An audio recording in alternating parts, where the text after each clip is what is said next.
Hello welcome dear students. तो last class में section formula कर रहे थे और सेक्शन फॉर्मूला के 5 क्वेश्चन तक हमने कंप्लीट कर लिए थे। साथ में मैंने एक 9th क्वेश्चन सभी बच्चों को करने के लिए दिया था जिसमें पी क्यू आर की वैल्यूज़ जो है फाइंड आउट करनी थी। चलिए तो क्वेश्चन नंबर उम्मीद करता हूँ वही वो 9th जो क्वेश्चन है सभी बच्चों ने कर लिया हो। कोई डाउट हो तो मुझे कमेंट करके बताना कि सर ये डाउट है, तो मैं उस क्वेश्चन को दोबारा जो है बोर्ड पर करवा दूंगा। ठीक है, चलिए क्वेश्चन नंबर 6 पर चल रहा हूँ। क्वेश्चन नंबर 6 देखते हैं क्या बोल रहा है अपने को।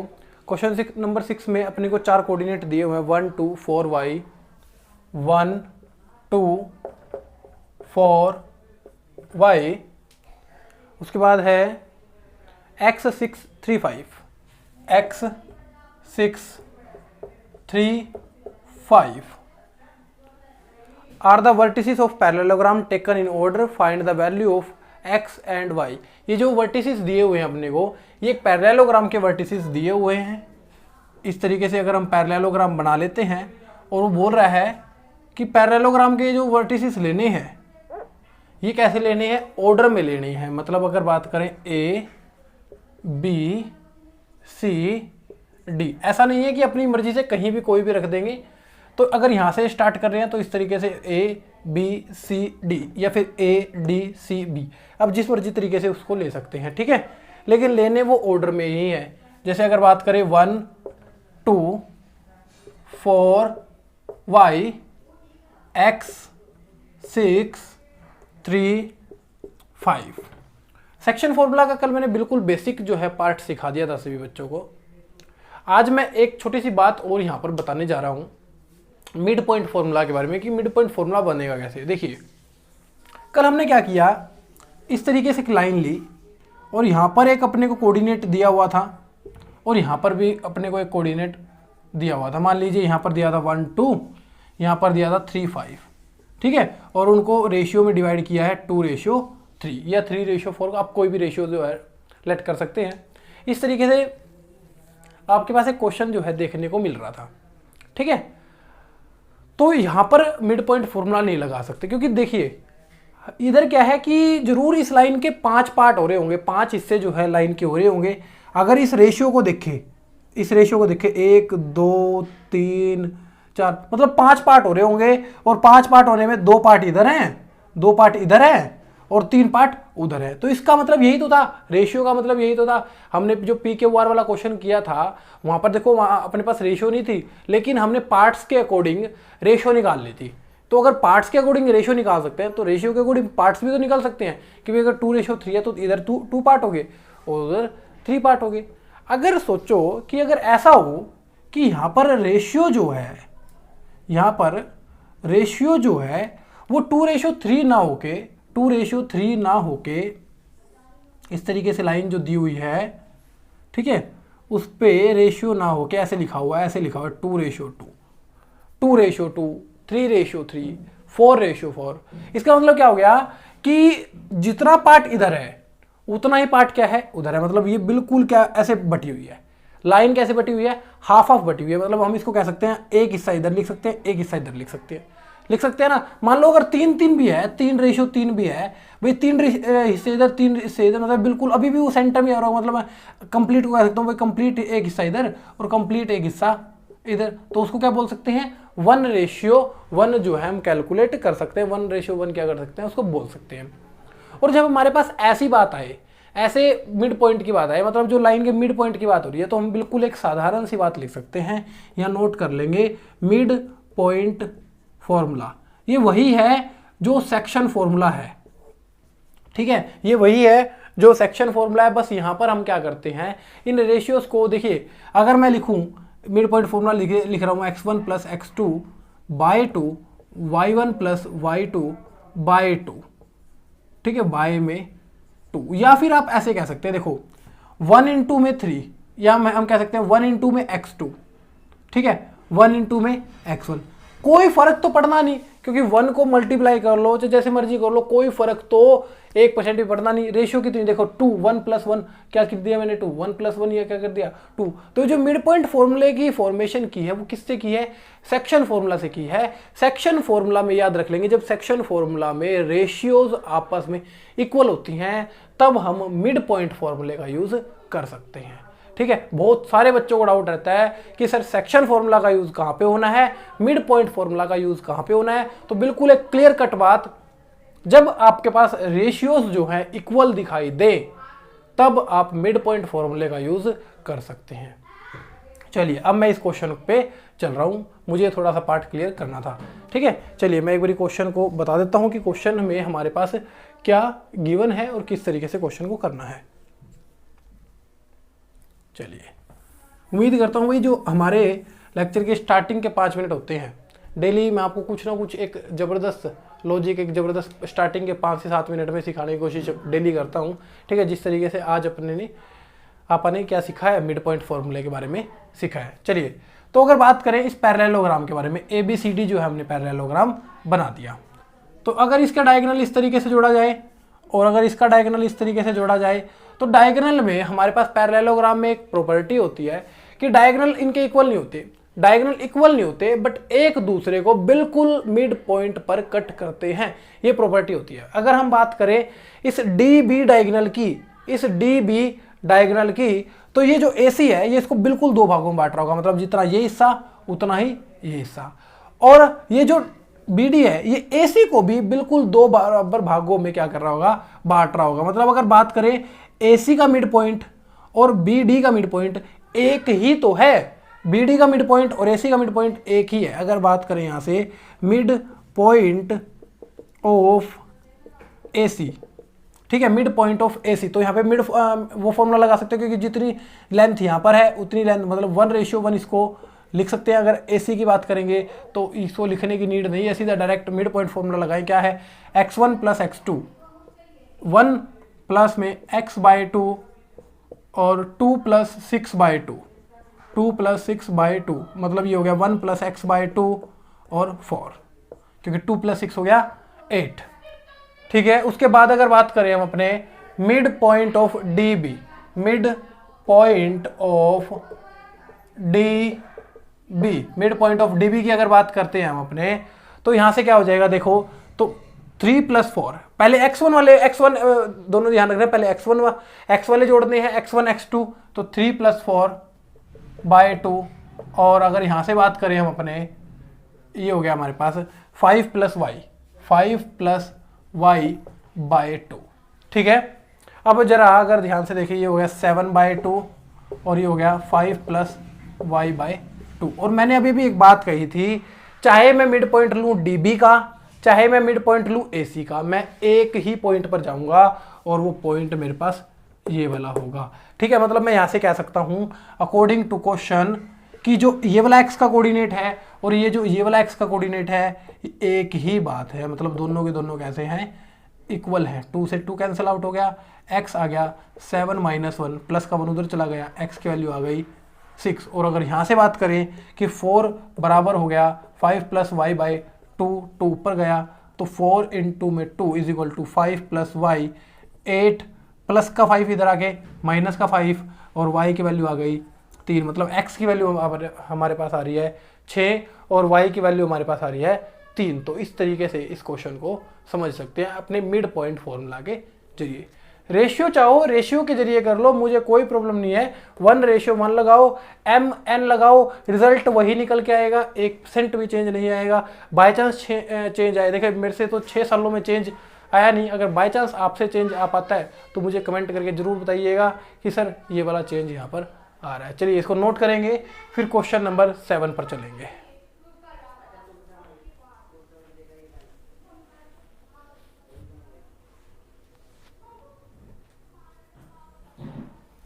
उसके बाद में अगर बात करते हैं अपने क्वेश्चन नंबर 7 की, क्वेश्चन नंबर 7 में क्या बोल रहा है अपने को,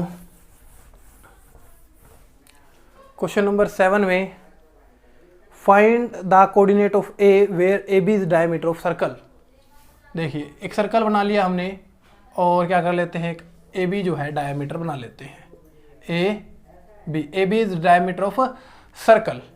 उसके बाद कह रहा है कि अपने को find the coordinate of point A के कोऑर्डिनेट हमें फाइंड आउट करने हैं। उसके बाद में कह रहा है अपने को डायमीटर हुज सेंटर इज 2 - 3, जिसका सेंटर 2 - 3 है, वो एक सेंटर ले लेते हैं। और साथ में बी भी अपने पास दिया हुआ, बी है 1 4, बी है 1 4। हमें ए निकालना है, लेट कर लेते हैं, let A is equal to में लेट ए जो है हमारे पास एक्स वाई कोऑर्डिनेट हमारे पास मान लिया। ठीक है, अगर अब अभी भी ध्यान से देखें तो बिल्कुल मिड पॉइंट फॉर्मूला यूज कर सकते हैं, क्योंकि ओ जो है सेंटर, क्योंकि ये भी एक रेडियस है ओ बी, और ओ ए भी क्या है, एक रेडियस ऑफ सर्कल ही है। ठीक है, तो दोनों का हिस्सा ही बराबर है, तो यहाँ पर भी मिड पॉइंट यूज कर सकते हैं। अगर बात करें, देखिए मान लीजिए मेरे पास 1 मिनट के लिए मैं इसको छुपा लेता हूँ, 1 मिनट के लिए इस 2 - 3 को हटा देता हूँ। ठीक है, मुझे क्या करना है, ए बी का सेंटर निकालना है। अगर मैं बात करूँ mid point of A B, क्या फॉर्मूला लगेगा, x1 + x2/2 y1 + y2/2। x1 कितना है, ये x है। ठीक है, x2 कितना है, 1 बाय में 2, y as it is, y2 कितना है, 4 बाय 2। अब जरा मुझे ध्यान आया, जो मैंने मिड पॉइंट निकाला ये, और मुझे तो पहले ही मिड पॉइंट दे रखा था 2 - 3, मुझे तो पहले ही मिड पॉइंट दे रखा था 2 - 3 है, 2 - 3। देखो तो मतलब जो मैंने मिड पॉइंट निकाला, मतलब जो मैंने ओ पॉइंट निकाला मिड पॉइंट ये वाला, ठीक है, और जो इन्होंने निकाला वो क्या होगा, सेम होगा। ये तो दे रखा है बुक वालों ने और ये निकाल लिया मैंने। ऐसे क्वेश्चन हमने पहले भी किए हुए हैं कि खुद भी निकाल लो और बुक वालों ने दिया हुआ से कंपेयर कर दो, मतलब एक्स वाला एक्स के कंपेयर हो गया अकॉर्डिंग टू क्वेश्चन। x + 1/2 किसके इक्वल हो गया, 2 के, तो x + 1 कितना हो गया, 2 उधर गया, कितना हो गया 4, और x की वैल्यू होगी 4 - 1, x की वैल्यू होगी 3। और अगर यहीं से बात करें y + 4/2 किसके इक्वल हो गया, -3 के, तो y + 4 उधर जाके मल्टीप्लाई हो जाएगा, कितना हो गया -6, y की वैल्यू होगी -6 - 4, y की वैल्यू होगी -10। तो देखो इस तरीके से, देखो कितनी शानदार तरीके से मिड पॉइंट के क्वेश्चन जो है निकलते जा रहे हैं। ये क्वेश्चन नंबर था अपने पास 7, एक बार नोट करेंगे, फिर क्वेश्चन नंबर 8 पे चल रहे हैं।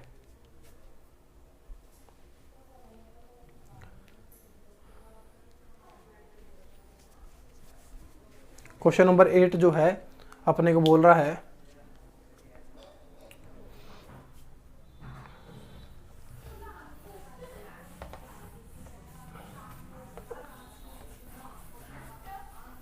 देखो भाई, क्वेश्चन नंबर 8 क्या बोल रहा है कि एक लाइन है ए बी, एक लाइन है ए बी, और पॉइंट दिए हुए हैं, ए पे दिए हुए हैं -2 - 2, और बी दिया हुआ है अपने पास 2 - 4, बी दिया हुआ है अपने पास 2 - 4, और ए बी बराबर है, सॉरी ए पी बराबर है, ए पी बराबर है 3/7 ए बी। और क्वेश्चन में डिटेल में पढ़ देता हूँ।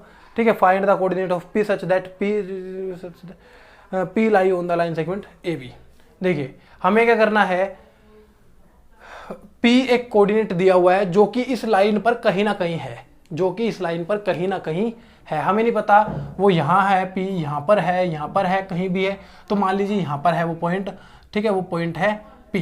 ठीक है, हमें क्या करना है, वो P का कोऑर्डिनेट निकालना। देखिए P का कोऑर्डिनेट तभी निकलेगा, P का कोऑर्डिनेट तभी निकलेगा जब आपको इस पॉइंट के अकॉर्डिंग इनकी रेशियोज जो है पता होंगी। ठीक है, तभी, क्योंकि अगर रेशियो पता होंगी कोऑर्डिनेट निकल सकता है। अगर कोऑर्डिनेट पता हो तो क्या निकल सकती है, उसकी रेशियोज कैलकुलेट। अगर मान लीजिए मैं इस ए बी को नीचे ले आऊँ, ए पी बटे में A B is equal to में 3/7। इसका मतलब मुझे यहाँ से पता लगा कि ए बी की लेंथ कितनी है, 7। ए बी की लेंथ कितनी है, 7, जिसमें से ए पी का हिस्सा कितना है, ए पी का हिस्सा कितना है, 3। मतलब अगर ए पी का हिस्सा 3 हो गया, जरा मुझे बताएंगे एक बारी, अगर ए बी टोटल 7 है, ए पी ने अपने पास 3 रख लिया, तो पी बी के पास कितना बच गया भाई, पी बी के पास बच गया 4। तो यहाँ से क्या हो गया, रेशियोज निकल के आगे के नहीं आ गई, रेशियो आगे के नहीं आ गई। ये 3 4 जो है कोऑर्डिनेट नहीं आए, ये 3 4 आई है रेशियोज ऑफ कोऑर्डिनेट P। ठीक है, तो यहाँ पर हम कह सकते हैं सो पी बी जो हो जाएगी, पी बी में से कह दूं मैं A P minus A B, तो ए पी, सॉरी गलत लिख दिया, A B minus A P, तो ए बी कितना है 7 - 3 इज इक्वल टू में 4, मतलब पी बी अपने पास आ गया 4। अब आराम से निकल सकते हैं coordinate. Coordinate of P, coordinate of P क्या निकलेगा, देखो वही फॉर्मूला, क्या करना पड़ेगा, section formula mx2 n x1 by में m प्लस n, उसके बाद my2 ny1 m plus n।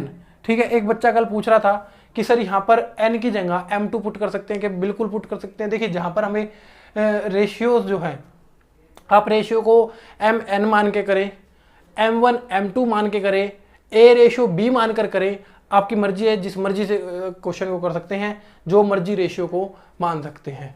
ठीक है, चलिए तो m हमारे पास कितना हो गया 3 इंटू x2, मतलब 3 इंटू 2 प्लस में 4 इंटू -2, मैंने बताया था जहाँ माइनस आई वो ब्रैकेट लगा लेनी है, और नीचे आ गया 7। उसके बाद में 3 इंटू -4, 3 इंटू -4 प्लस में 4 इंटू -2, 4 इंटू -2 बाई में 7, और यहाँ हो गया 6 - 8 कोमा -12 -8 बाई 7, और ये हो गया हमारे पास आंसर आ जाएगा -2/7 -20 अपॉन में 7। तो इस तरीके से जो है अपना 8th क्वेश्चन जो है, 8th क्वेश्चन भी कंप्लीट जो है हो जाएगा। ठीक है, उसके बाद 9th क्वेश्चन मैंने सभी को करने के लिए दिया था। 9th क्वेश्चन कईयों ने बच्चों ने आंसर भी कर रखे हैं। भाई जिस बच्चे ने अब तक आंसर नहीं करे उसका सोल्व करके आंसर करे भाई मेरे को, ठीक है, ताकि पता लगे कि कितने समझे हैं बच्चे। ठीक, अब क्वेश्चन नंबर बच गया अपने पास 10th, एक भी नोट कर लेंगे, 10th क्वेश्चन करवा रहा हूँ फिर।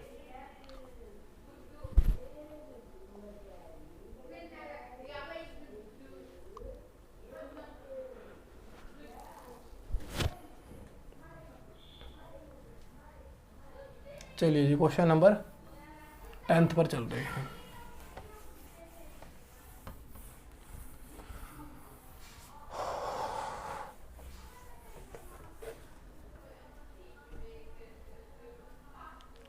क्वेश्चन नंबर 10 क्या कह रहा है, find area of rhombus if the vertices are 3 0। चलिए एक रोम्बस बना लेते हैं।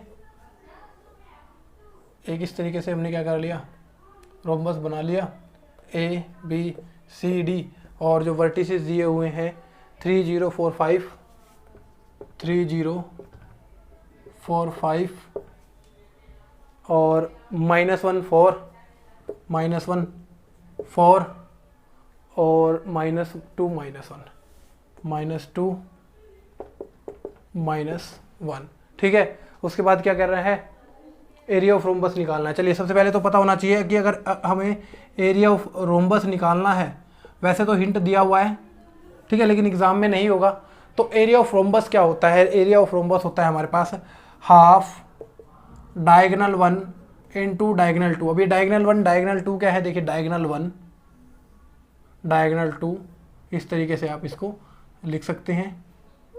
ठीक है, अब यहाँ पर सेक्शन फॉर्मूला का रोल खत्म हो गया, क्योंकि हमें क्या करना है, डायगोनल हमें ये देखना है कि इसकी लेंथ कितनी है, इसकी डीबी की लेंथ कितनी है। हमें ये नहीं फाइंड आउट करना कि यहाँ पर इसके कोऑर्डिनेट, ये कोऑर्डिनेट क्या निकल रहा है, नहीं भाई नहीं, हमें ये चीज़ बिल्कुल भी नहीं कैलकुलेट करनी।